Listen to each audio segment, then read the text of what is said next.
How to remove Instagram account from login list. Hello everybody, welcome back to my channel. This is me Bipin Basnet, and today I'll guide you on how you can remove your Instagram account login credentials from the logged in list.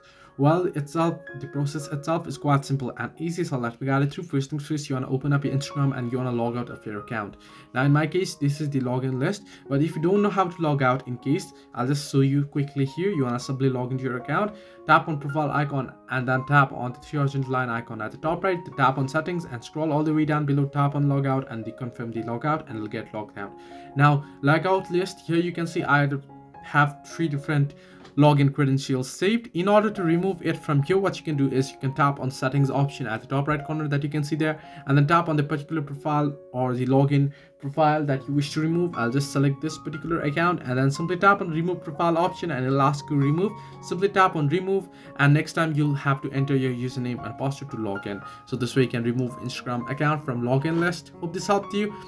Do like and subscribe, and do not forget to leave a comment down below if you have any further issues.